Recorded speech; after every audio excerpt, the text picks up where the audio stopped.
Hi guys, welcome back to my channel. Thank you so much for tuning in. Please don't forget to subscribe. If you haven't subscribed, do the right thing and subscribe. And for those who have subscribed, really appreciate it.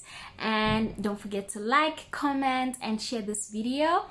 And please leave your comments below and tell me what you have done if you are married. As you can see with the title of the video, today we're going to be talking about how to get married on a budget. Let's get right into it. Okay, so for those of you who don't know, I got married when I was 24 and right now I'm 27, and obviously I didn't get married to the most rich guy out there. Okay, let's just put it out there. Okay, but I did want to get married and I was ready. And my initial plan was to get married when I was 25 because I felt like 25 was the perfect age, but it came earlier for me. I know there are people who have asked me, like, how have you done it? How are you able to get married so young? How was the family situation? How did you handle that and all that? And I thought I'd do a video about that. Okay, so I'm going to be covering 4 things and I will give you my advice on how I did it, and hopefully you will be able to have a very chilled and still special day if you are planning on getting married anytime soon. Okay, first thing, the most important thing, lobola, right? The bride price, for those who don't know what lobola is. So obviously our families are very set on, you know, making sure that the person who's going to marry you, they pay lobola, and it is a, you know, from what I know, from what I was taught when I was young, is that lobola, it brings 2 families together.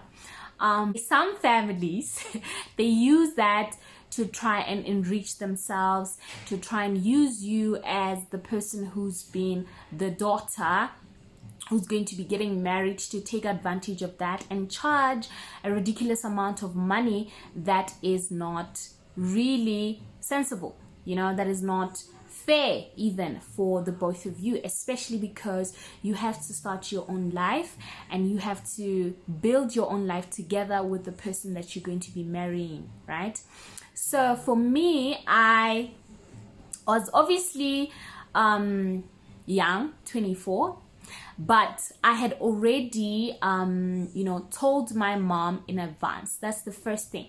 I told my mom because my mom and I were very close friends. I told her that I'm going to get married, and when that time comes, I don't know who I'm gonna get married to, but when that when that time comes, I want you to be understanding.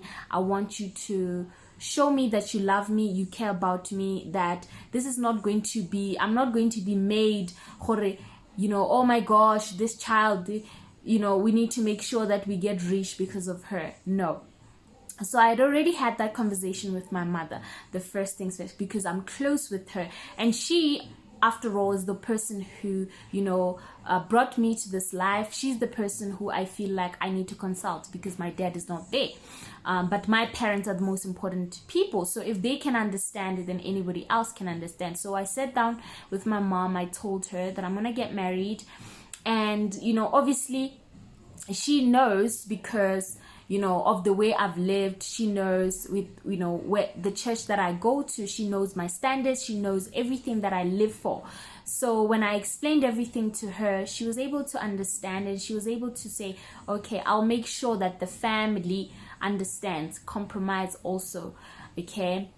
Because, you know, it's a lot to ask for the family who have never been there in your life, who've never really contributed anything, but you know, it's part of our culture that they would want, you know, to be part of that. It's very important for them. And I didn't specifically have a problem with that, but I had a problem with if they're going to now put my life on hold for them. You know, if I'm going to have to put my life on hold for them, which is not fair.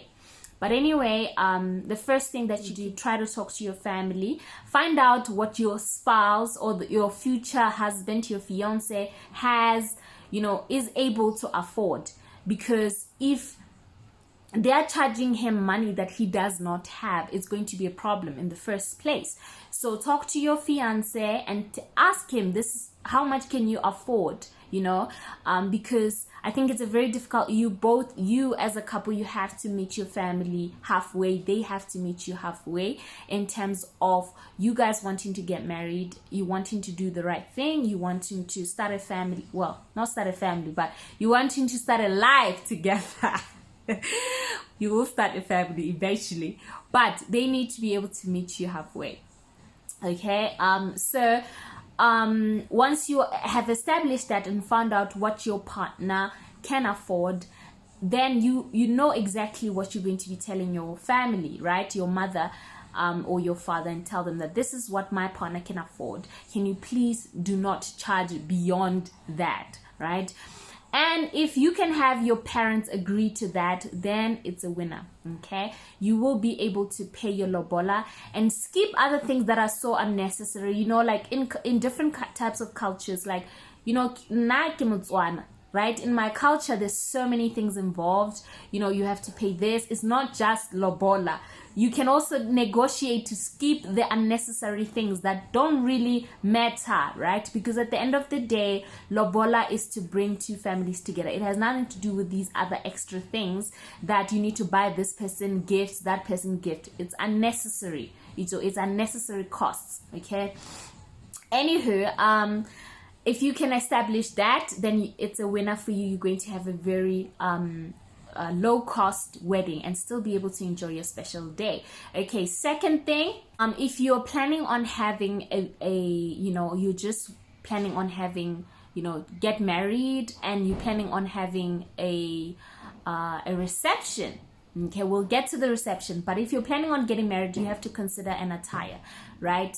For me, I had specifically told my husband that I want to have a wedding dress because I want to feel like, you know what, I'm getting married. It's very important for me to have a wedding dress, okay?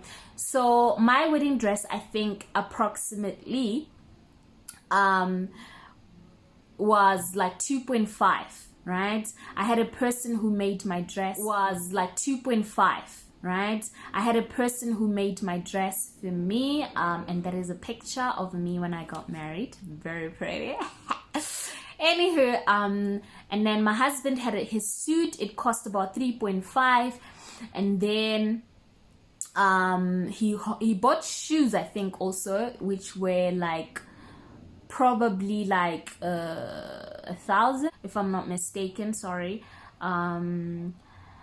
So that's like 7,000 in total just for our, you know, attire. And after that, that was it. So we had our clothes that we were gonna get married in. We got married at church, you know, at the temple. That's the temple. I didn't have to pay, you know, for a venue or anything like that because it's at church, you know. So that, scratch that. You're getting married at your church or at the temple or whatever place that you go to get married at. You don't have to pay. Then we were able to save on that. And then we had, we wanted to have family afterwards to just show that, you know, not a reception per se, but to show that, okay, you know, we had a wedding. It wasn't just like, okay, we are signing and then that's it kind of situation. No. Or we're getting married and then that's it. No. So we had a person that my husband knew from the temple. So they have a section where they're serving food and things like that. So after we got married and we got sealed in the temple, we went to this place and we sat there with family, right? And it was not even just it was not my family, it was my husband's family. So there was about, I think like, let's see, there was about, I think like maybe 10 people at most at that particular smallangana reception. It wasn't really a reception, it was just us eating, right, to show that we just got married. And I think for the food, we had spent 1.5 because we really didn't have money, and unfortunately other people were not able to enjoy that moment with us because it was just literally just for family, you know. And money you know, if you're a young couple and you're going to start a life together, you have to really compromise a lot of things, and it's unfortunate, but that is what we wanted. And our wedding was so special, was so beautiful. People came, you know, those who were able to come, they came to support us. We had a very good experience, and I had the best day that I could ask for, because I wanted it to be special for me, you know, not for anybody else, but for me. And I was able to accomplish that.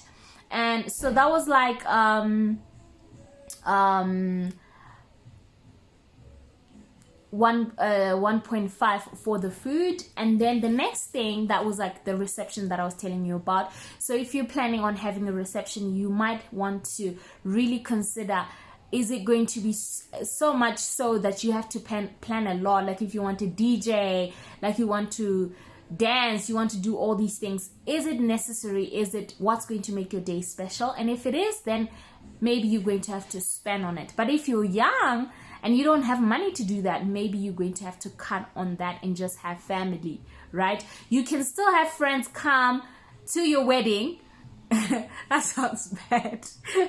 You can still have your friends come to the wedding, but you can still just have a place where you're having like a family dinner or something. I know it sounds bad, but it is what it is, right? Anyway, and then okay, for a honeymoon, last but not least, honeymoon, or your first night together, you guys can perhaps book a weekend stay. You don't have to go to Mauritius, Bali, and all that. It's unnecessary, right? It's just to have something to show that, you know, this was your actual wedding and you had a good experience and it was beautiful for the two of you, not for other people.